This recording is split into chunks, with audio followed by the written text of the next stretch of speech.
Stereotipai seni kaip pasaulis, o jų atsiradimo priežastis – žmonių skirtingumas. Apsidairykime ir įsitikinkime, ar žmonės iš svečių šalių tikrai kitokie. Sveiki! Pakalbėkime apie šukuosenas. Mes lietuviai manome, kad afrikiečių plaukai ilgi, stiprus ir vešlus, o pintos ar veltos kasytės tai kasdienė afrikiečių šukuosena. Tačiau kaip yra iš tiesų? Ar šukuosena afrikiečiams tik mados reikalas, o gal turi ir gilesnę prasmę?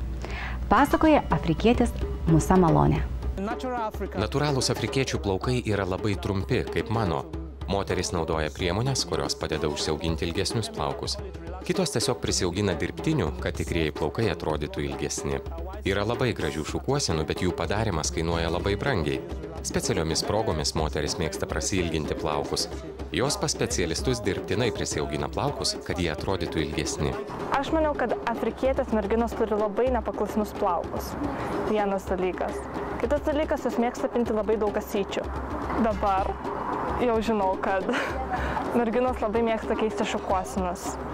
Jų plaukai pinami kasytėm, bet jos prisideda dirbtinius plaukus. Ir kai nusibosta šukuosena, pakeičia plauko spalvą, prideda jį iš naujo.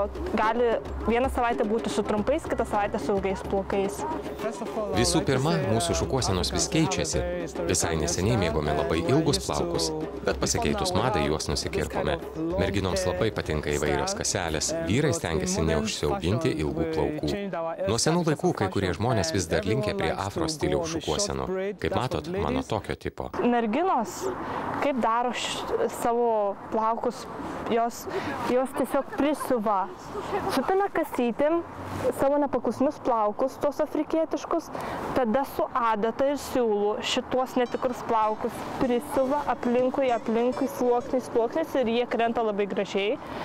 Ir jų jos neplauna. Europiečių yra oda skirtinga ir plaukas yra skirtingas. Jų plaukas nesirebaluoja taip greitai. Ir jie nejaučia jokio diskomforto. Vyrų ir moterų šukuosenos skiriasi. Merginos mėgsta kaseles, o vyrai dažniau būna su afro ar punk stiliaus šukuosenomis. Vaikai neturi jokių išskirtinių šukuosenų. Jie stengiasi išsiskirti kaip ir vyresnieji. Merginos sukasi kaseles, berniukai kerpasi trumpiau. Kartais išvis nusiskuta. Jie kerpa plaukus taip pat. Jie daro skirtingas šukuosenas. Taip pat gali pinti kasytės. Vyro plaukas auga labai greitai. Tarkim, po 2 savaičių jis jau gali pakeisti šukuoseną. Nesvarbu, kokiame mieste gyveni, šukuosenos visur tokios pat.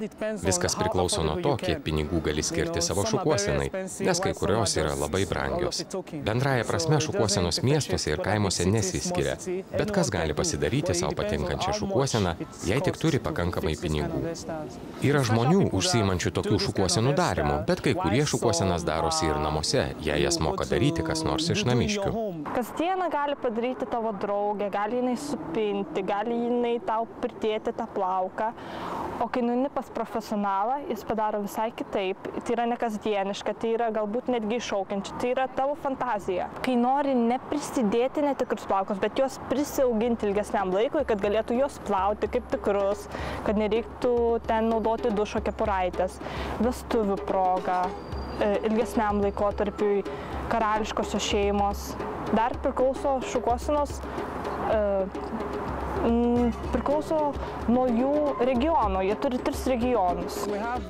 Įvairiom šventėm skirtingos šukuosenos. Vienos skirtos namų įšventinimui, kitos vestuvėms, kai kurios net miegui. Šukuoseną žmonės pritaiko tam tikriems atvejams. Kai kurie plaukus puošia karoliukais. Dažniausiai tai žmonės iš karališkų šeimų. Jie papuošia plaukus karoliukais ir kiti iškart gali atskirti, kas yra iš karališkosios šeimos, o kas ne. Daug kas priklauso nuo tradicijų. Jeigu dukra matė, kad motina daro visą laiką šukuoseną jai, ji gali padaryti savo draugiai. Jeigu draugė paprašo savo draugės, draugė gali išmokinti kitą draugę. Bet yra ir specialistai, bet specialistai kainuoja. Dažniausiai jų šukuosenos yra originalios. Jie neturi kažkokios mados tendencijos.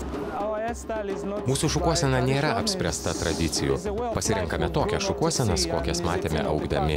Jos nepriklauso nuo praeities, jos priklauso nuo šalies ir nuo požiūrio į modernųjį pasaulį. Tai nuolat besikeičiantis atributas.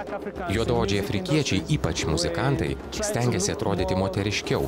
Gal ne visai moteriškiau, bet stengiasi įtikti visiems, atrodyti gražesni. Ilgesni plaukai daro juos gražesnius. Muzikantai vis laik nori padaryti įspūdį. Ne tik Nigerijos piliečiai, taip pat ir europiečiai. Jie nori iššūkių, tarkim, jie nori dėmesio. Tai iššūkio ta jų šukuosenų keitama. O ką apie mus sako mūsų malonė? Lietuva taiki šalis gyventi. Čia draugiška atmosfera, o mūsų gyvenimo būdas gerai organizuotas. Ar mes tikrai tokie? Iki. Buvimas tarp įvairių kultūrų žmonių augina supratingumą bei toleranciją visai žmonijai.